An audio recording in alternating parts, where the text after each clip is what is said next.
اسلام آباد اور راولپنڈی میں موسلادھار بارش، نالہ لئی میں طغیانی کٹاریے کے مقام پر نالہ لئی کی سطح 20 فٹ تک ریکارڈ کی گئی۔ گوال منڈی میں پانی کی سطح 16 فٹ تک پہنچ چکی۔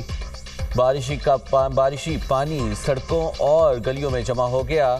G6 میں انڈر پاسز بارشی پانی سے بھر گئے۔ کئی علاقوں میں پانی گھروں میں داخل ہو گیا۔ سیدپور میں سب سے زیادہ 85 ملی میٹر بارش ریکارڈ کی گئی۔ جڑواں شہروں میں بارش کے باعث کئی علاقوں میں بجلی کی فراہمی متاثر ہو گئی۔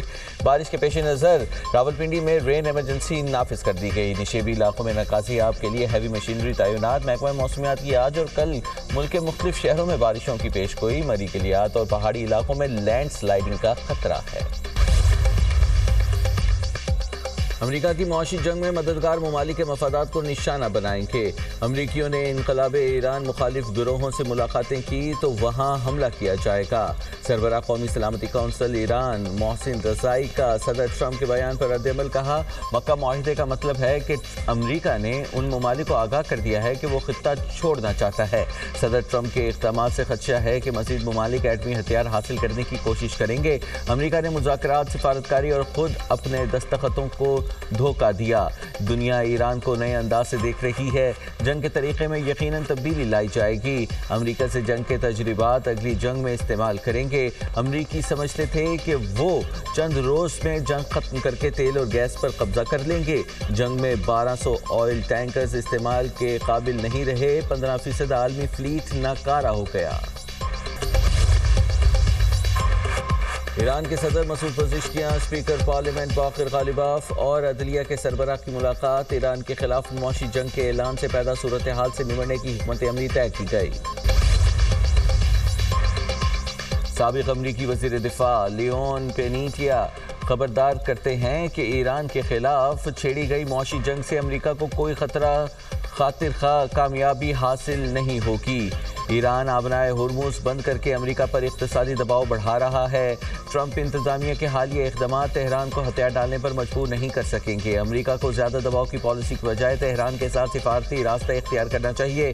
امریکی فوج کے سابق آفیسر سیڈرک لائٹن نے کہا ہے کہ ٹرمپ انتظامیہ کی جانب سے ایران کو غذا اور طبی سامان کی راہ میں رکاوٹیں ڈالنا جنگی جرم ہوگا۔ ٹرمپ انتظامیہ کے اقدام سے عالمی سطح پر بہت چیخ و پکار مچے گی۔ اقدام سے دیگر ممالک کا امریکہ سے متعلق رویہ بھی تبدیل ہو سکتا ہے۔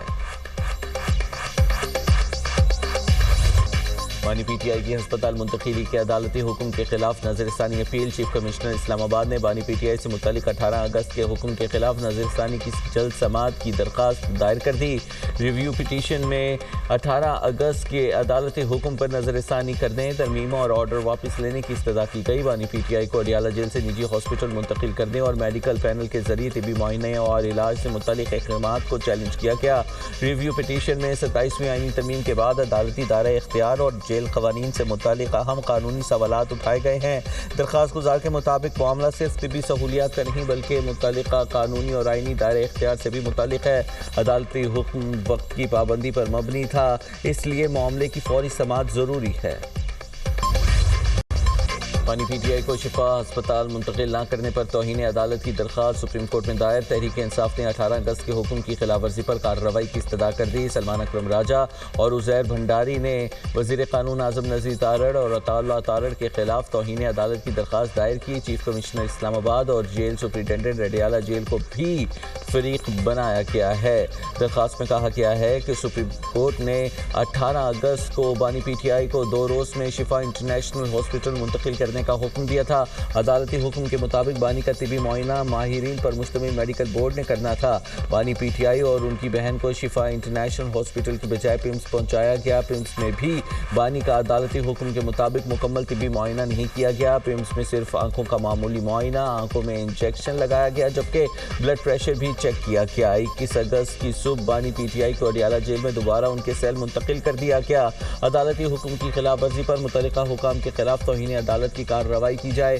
بانی پی ٹی آئی کو فوری شفا ہسپتال منتقل کرنے کا حکم دیا جائے۔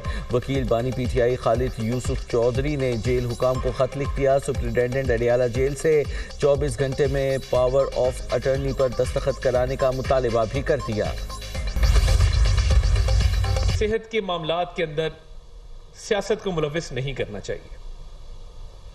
جو یہ قیدی صاحب جو ہیں جن کے حوالے سے یہ آرڈر آیا،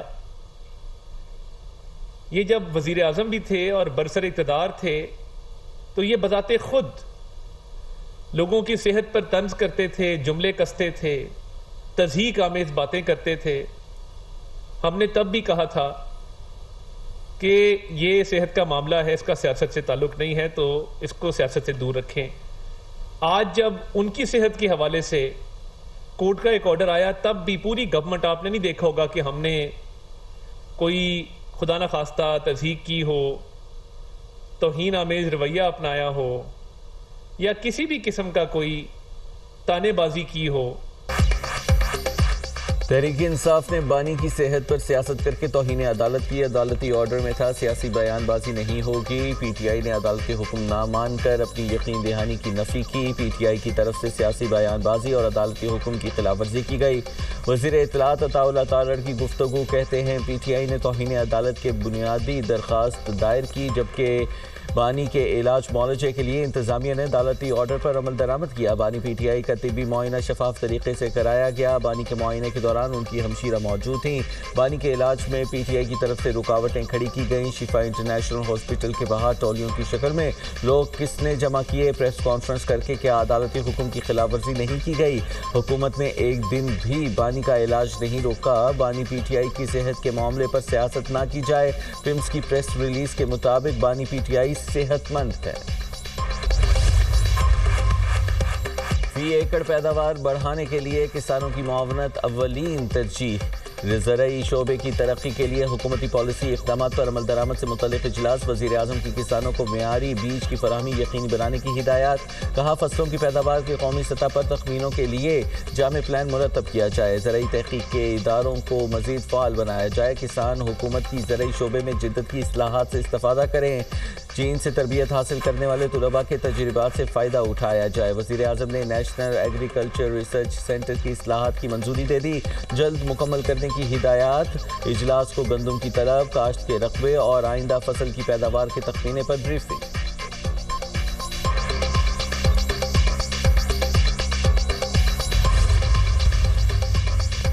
نائب وزیر اعظم اسحاق ڈار کی زیر صدارت کابینہ کمیٹی نیچکاری کا اجلاس۔ نیچکاری کے پہلے مرحلے میں شامل ڈسکوس، فیسکو، گیپکو اور آئسکو کے لیے تنظیم نو کے منصوبے کی منظوری۔ ڈسکوس لینڈ ایسٹس سرکاری ملکیتی پاور ہولڈنگ کمپنی کو بطور ہولڈنگ کمپنی منتقل کیے جائیں گے۔ اسحاق ڈار کی منصوبے پر تیز رفتاری سے عمل درآمد کی ہدایت۔ کہا ڈسکوس کی خدمات کا معیار بہتر بنانے اور نقصانات میں کمی لانے میں مدد ملے گی۔ منصوبہ اسکیم آف ارینجمنٹ کے ذریعے نافذ کیا جائے گا۔ منصوبہ منظوری کے لیے securities and exchange commission of Pakistan میں جمع کرایا جائے گا۔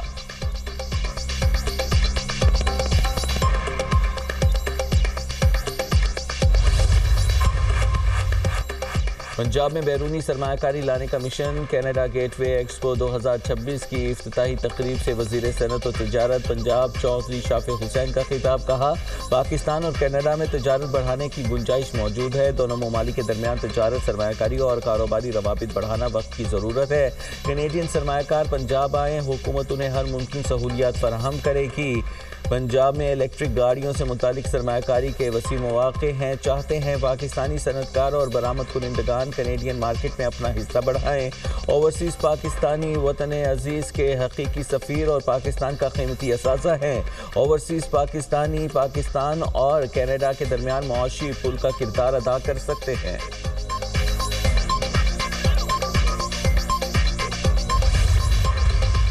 دنیا میں جہاں بھی جانے کا موقع ملا اور ہم نے یہ دیکھا کہ میئرز اور گورنرز اور چیف منسٹرز جو بات کرتے ہیں وہ اپنے صوبے یا اپنے شہر کی گروتھ کی بات کرتے ہیں۔